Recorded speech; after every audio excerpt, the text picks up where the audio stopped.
मैं प्रकाशन चौरसिया, रघुनाथ नगर कॉलोनी, 12 पत्थर, शिवनी, मध्य प्रदेश से। आज हम इतिहास विषय के अंतर्गत इतिहास क्या है, उसकी परिभाषा, इतिहास के जनक, उनका काल विभाजन आदि महत्वपूर्ण चैप्टरों का अध्ययन करेंगे। यहाँ मैं यह जानकारी आपको दे दूँ कि लगभग सभी प्रतियोगी परीक्षाओं में इतिहास विषय से प्रश्न पूछे ही जाते हैं और बहुत सारे स्टूडेंट्स ने ये मांग भी की थी कि इतिहास विषय के कुछ वीडियोस बनाए जाएं। उसी के तारतम्य में आज ये इतिहास का प्रथम वीडियो आप लोगों के सामने प्रस्तुत है।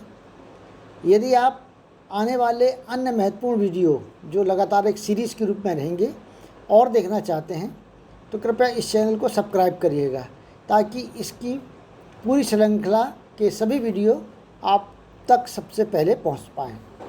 आइए देखें इस वीडियो में आज हम क्या पढ़ेंगे। इस वीडियो में हम देखेंगे एवं पढ़ेंगे नंबर 1, इतिहास क्या है। नंबर 2, इतिहास की परिभाषा। नंबर 3, इतिहास के जनक। नंबर 4, इतिहास का महत्व। नंबर 5, इतिहास का काल विभाजन। नंबर 6, प्रागैतिहासिक काल। नंबर 7, आदैतिहासिक काल। और नंबर 8, ऐतिहासिक काल। अब प्रागैतिहासिक काल के भी 3 भेद हैं, वो भी हम पढ़ेंगे। आद ऐतिहासिक काल के जो भेद हैं और ऐतिहासिक काल के भेद हैं उनका भी हम संक्षिप्त में अध्ययन करेंगे। आइए सबसे पहले देखें कि इतिहास क्या है। इतिहास जो इति धन हास शब्दों के योग से बना है, अर्थात ये जो शब्दों का है इति है और हास, जिसमें इति का अर्थ होता बीती हुई और हास का अर्थ होता है घटित हुई कहानी। अर्थात शाब्दिक अर्थ में अनुसार अतीत का अध्ययन इतिहास कहलाता है। मतलब अर्थात पुरानी जो बीती बातें हुई हैं उनका अध्ययन इतिहास कहलाता है। प्राचीन काल की घटित निश्चित घटनाओं तथा धारणाओं को व्यवस्थित ढंग से बुनकर कहानी के रूप में पेश करना ही इतिहास है। ये इसका एक अर्थ और है कि जो प्राचीन पुरानी घटनाएं हैं उन निश्चित घटनाएं जो निश्चित रूप से हुई होंगी और उसके संबंध में जो धारणाएं हैं उनको व्यवस्थित ढंग से हम जब कहानी के रूप में प्रस्तुत करते हैं तो वो एक इतिहास बन जाता है। अब परिभाषा के रूप में अगर हम देखें तो इतिहास ज्ञान की एक ऐसी शाखा है जिसके अंतर्गत हम मानव जाति से संबंधित पिछली घटनाओं का अध्ययन करते हैं। व्यक्ति, समाज, देश की महत्वपूर्ण, विशिष्ट एवं सार्वजनिक क्षेत्र की घटनाओं का कालक्रम से लिखा हुआ विवरण, तथ्यों, घटनाओं का काल क्रमानुसार विवेचन इतिहास कहलाता है। तो ये हमने देखे कि इतिहास क्या है।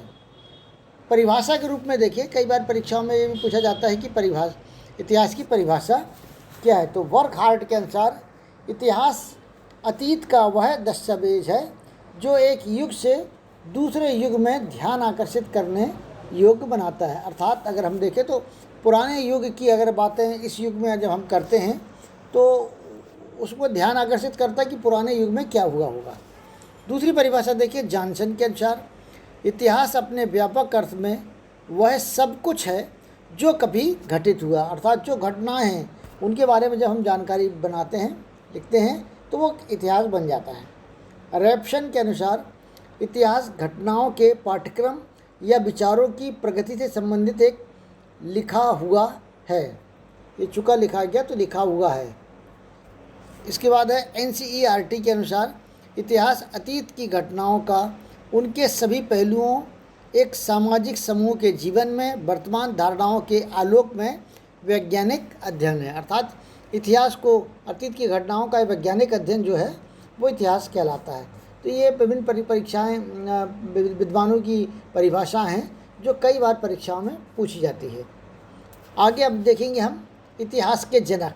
ये महत्वपूर्ण चैप्टर है और कई बार प्रतियोगी परीक्षाओं में ये पूछा गया कि इतिहास के जनक कौन हैं। तो हेरोडोटस को इतिहास का जनक कहा जाता है। इन्होंने ही सर्वप्रथम हिस्ट्री शब्द का प्रयोग किया है। इन्होंने अपनी जो एक पुस्तक थी हिस्टोरिका तो उसमें हिस्ट्री शब्द का प्रयोग किया और वहीं से फिर अंग्रेजी की हिस्ट्री शब्द बने थे। तो इन्होंने अपनी किताब हिस्टोरिका की मदद से इतिहास लेखन की नींव डाली। सबसे पहले हिस्टोरिका जो किताब लिखी उसमें इतिहास लेखन की नींव डाली। हेरोडोटस यूनान के प्रथम इतिहासकार एवं भूगोलवेत्ता थे। इनका संस्कृत नाम हरिदत्त माना गया है। इतिहास के जनक, अब भारत की, ये तो विश्व इतिहास की बात हो गई, भारत में इतिहास के जनक कौन हैं, ये भी परीक्षा के समय पूछा जाता है। अगर विश्व इतिहास की बात करें तो उसमें हेरोडोटस इसके जनक है, लेकिन भारतीय इतिहास की अगर हम बात करें तो भारत के इतिहास के जनक मेगास्थनीज थे। मेगास्थनीज यूनान के एक राजदूत थे जो 2000 ईसा पूर्व पाटलिपुत्र, जिसको पटना कहते हैं, आए थे तथा चंद्रगुप्त के दरबार में कई वर्षों तक के रुके थे। उन्होंने अपनी रचना इंडिका में पाटलिपुत्र अर्थात पटना के ऐतिहासिक वर्णन किया है। यहीं से भारत के इतिहास का लेखन शुरू हुआ, इसलिए इन्हें भारत के इतिहास का जनक माना जाता है। अर्थात सबसे पहले ये मेगास्थनीज ने अपनी पुस्तक इंडिका में इसका लेखन कार्य किया था। तो ये परीक्षा के दृष्टिकोण से भी अत्यंत महत्वपूर्ण है, इसको आप अच्छे से याद कर लीजिएगा ये कौन है। आगे अब देखेंगे इतिहास का महत्व। इतिहास का महत्व केवल परीक्षाओं तक सीमित नहीं है। इतिहास हमें अतीत में ही घटनाओं की जानकारी देता है, अतीत में जो घटनाएं हुई हैं उनकी जानकारी देता है। इससे हम अतीत को समझकर वर्तमान को और बेहतर बना सकते हैं। अर्थात अतीत को अगर हम समझ लेते हैं तो वर्तमान को हम और बेहतर बना सकते हैं। अर्थात यदि हम अतीत में असफलताओं और विफलताओं का अध्ययन करते हैं तो हम आदर्श रूप में हमारी गलतियों से सीखते हैं और भविष्य में उन्हें दोहराने से बचने में सक्षम हो पाते हैं। अर्थात भूतकाल में अगर हमने कोई गलती की है, इतिहास में हमने कोई गलती की है तो उनका अध्ययन करते हैं और फिर उनको दोहराने से बचने का प्रयास करते हैं। अर्थात ऐसी नीति बनाते हैं ताकि हम फिर ना वो कर सकें। अब आगे देखिए, इतिहास को 3 भागों में बांटा गया है। नंबर 1 प्रागैतिहासिक काल। प्रागैतिहासिक काल को प्रस्तर काल भी माना जाता है। तो ये भी पूछा जाता है कई बार कि प्रागैतिहासिक काल को और किस नाम से जानते हैं, तो प्रागैतिहासिक काल को प्रस्तर काल या प्रस्तर युग के नाम से हम जानते हैं। अर्थात इतिहास के पूर्व का युग, इतिहास के पूर्व का जो युग है वो प्रागैतिहासिक काल है। दूसरा है आद्य ऐतिहासिक काल, जो 3000 ईसा पूर्व से 600 ईसा पूर्व तक के माना गया है। और तीसरा है ऐतिहासिक काल, जो 6000 ईसा पूर्व से वर्तमान तक का माना गया। तो ये 3 भागों में बांटा गया। परीक्षा में ये भी पूछते हैं कि इतिहास को कुल कितने भागों में बांटा गया है, तो इतिहास को 3 भागों में बांटा गया है। आगे काल विभाजन के रूप में हम देख लें। नंबर 1 प्रागैतिहासिक काल, आरंभ से 3000 ईसा पूर्व तक के। इसके भी 3 भाग हैं, पुरापाषाण काल, मध्यपाषाण काल और नवपाषाण काल। ये प्रागैतिहासिक काल के हैं। उसके बाद का जो काल आता है आद्य ऐतिहासिक काल, इसको कुछ विद्वान 3 भागों में बांटते हैं। इसमें कांसा काल को अलग कर देते हैं, हड़प्पा काल को अलग कर देते हैं, वैदिक काल को अलग कर देते हैं। लेकिन मैंने यहाँ सुविधा के दृष्टिकोण से सिंधु सभ्यता का काल, और जिसमें कांसा काल और हड़प्पा काल को भी शामिल कर लिया है, और दूसरा वैदिक काल, ये आद्य ऐतिहासिक काल के अंतर्गत आते हैं। और तीसरा है ऐतिहासिक काल, 6000 ईसा पूर्व से वर्तमान तक का। इसके भी 3 भाग है, प्राचीन काल मतलब प्राचीन ऐतिहासिक काल, मध्य ऐतिहासिक काल और आधुनिक ऐतिहासिक काल। तो ये है, इसका डिटेल अध्ययन हम अगले वीडियोस में करेंगे। लेकिन अब देखेंगे हम प्रागैतिहासिक काल। प्रागैतिहासिक काल जिसको प्रस्तर काल भी कहा गया है। और यहाँ ये भी बता देते हैं कि मानव इतिहास का जो कुल काल है, तीनों कालों का जो मानव इतिहास है, उसमें 99% भाग प्रागैतिहासिक काल का है।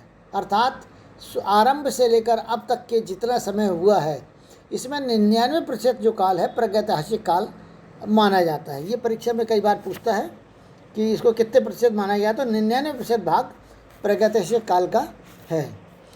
अब प्रागैतिहासिक काल किसको कहते हैं? इसका कोई लिखित स्रोत नहीं है। उस वक्त में, जिस वक्त ये का काल है, उस वक्त में कोई इसके लिखित स्रोत नहीं है। मानव मतलब इस समय मानव जंगलों गुफाओं में निवास करते थे। इनकी ना तो कोई भाषा थी, ना लिपि थी। इस कारण इनका कोई भी लिखित प्रमाण कहीं देखने को हमको नहीं मिलता। इस काल का इतिहास पुरातात्विक स्रोतों पर निर्भर है।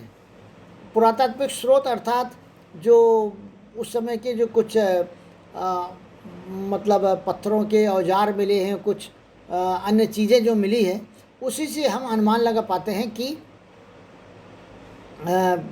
इसके मतलब के स्रोत क्या क्या रहे। प्रागैतिहासिक काल को यहाँ 4 भाग में लिखा है। एक्चुअली में 4 भाग नहीं है, 3 भागों में बांटा गया है। पहले 4 भाग कुछ लोग मानते थे, लेकिन 4 भागों में नहीं है।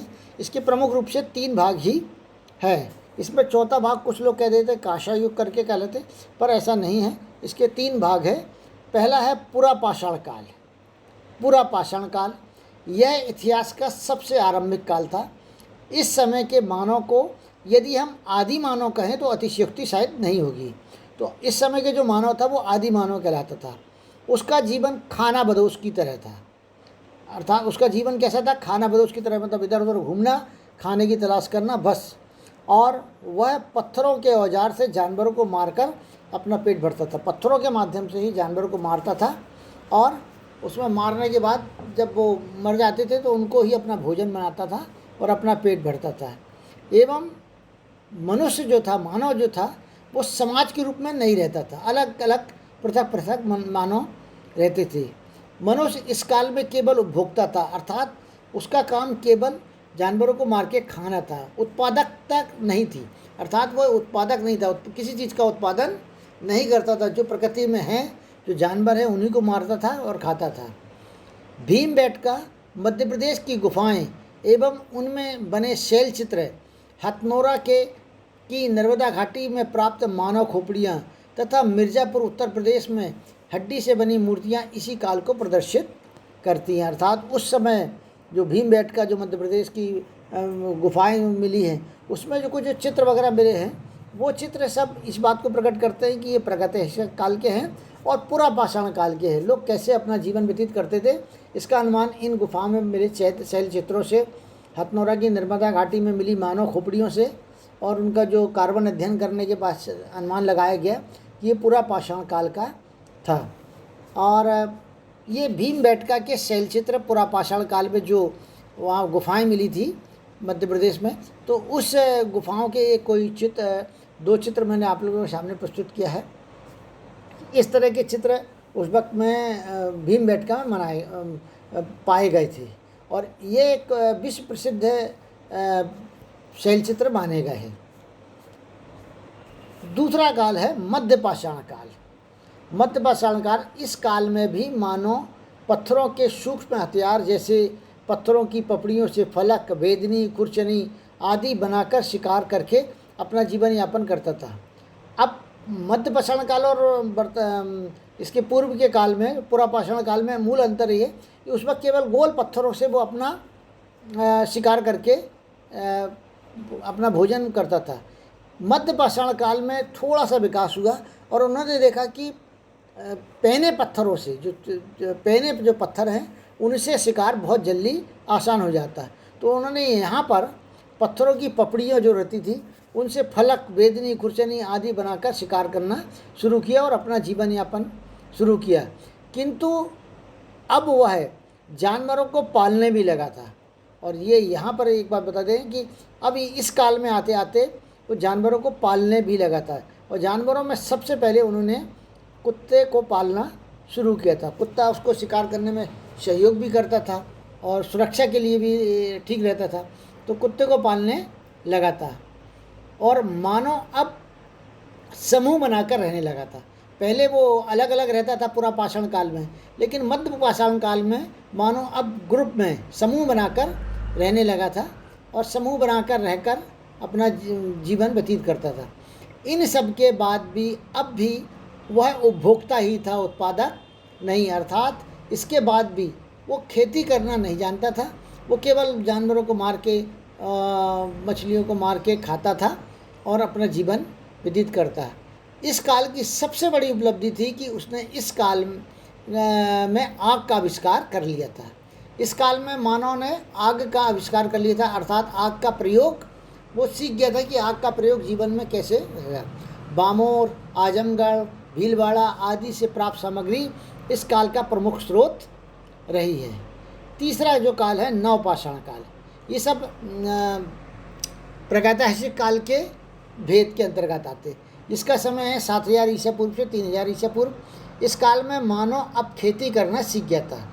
नवपाषाण काल तक आते आते वह खेती करना सीख गया था और साथ ही शिकार भी करता था। तो ऐसा नहीं कि खेती करना सीख गया था, खेती भी करता था और शिकार भी करता था। मानव ने पत्थरों के तीक्ष्ण फलक, वेदनी, खुरचनी आदि के नवीनतम हथियार बना लिए थे, अर्थात मध्यपाषाण काल में जो पैने हथियार बनाए थे, अब ये छोटे छोटे हथियार बनाना शुरू कर दिया था और उन्हीं से वो करता था, जो ले जाने लाने में उनको सुविधाजनक थे।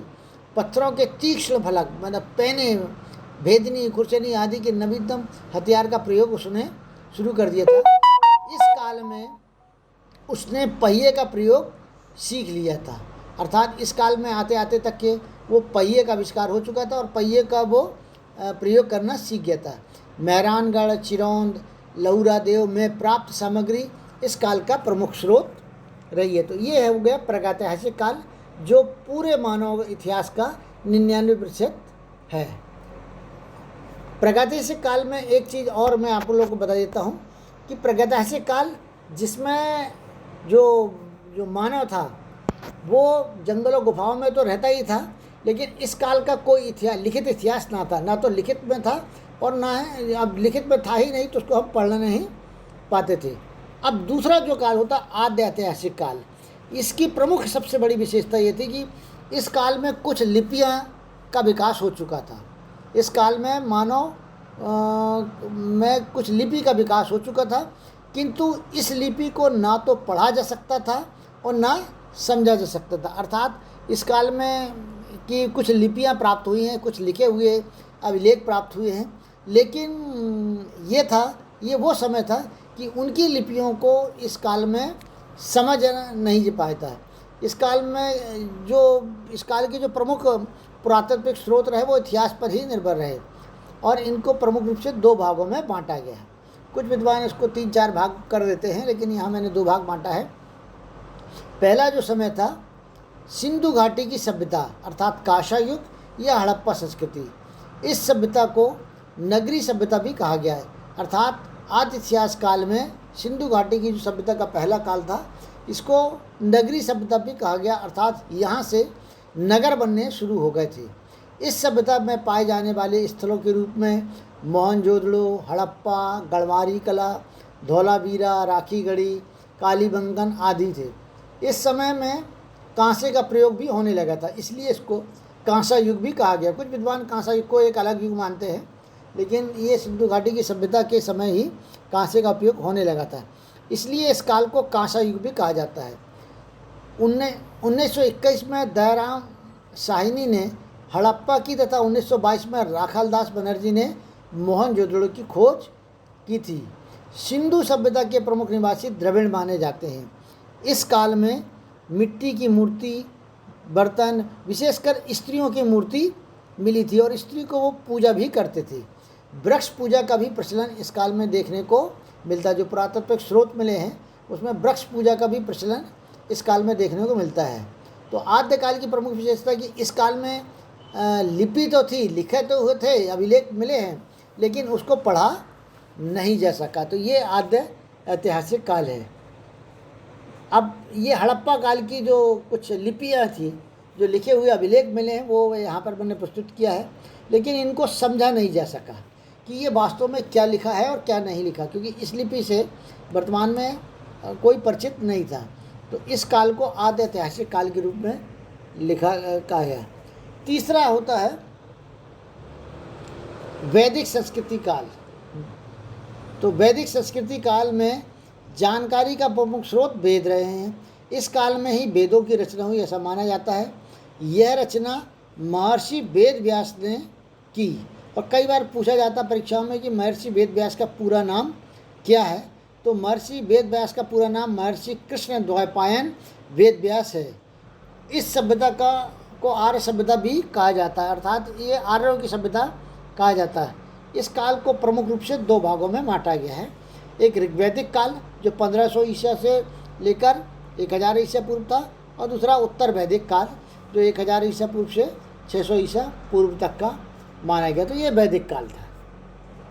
ये वैदिक काल के कुछ चित्र हैं। ऋग्वैदिक काल 1500 से 1000 ईसा पूर्व, और ये उत्तर वैदिक काल 1000 से 600 ईसा पूर्व के ये 2 चित्र हैं। ये वैदिक सभ्यता जो थी, अर्थात इसमें वेदों पुराणों का अध्ययन, उनका प्रचार प्रसार ये प्रमुख रूप से किया गया, और वेदों की रचना इसी काल में हुई ऐसा माना जाता है। तीसरा जो काल है वो ऐतिहासिक काल।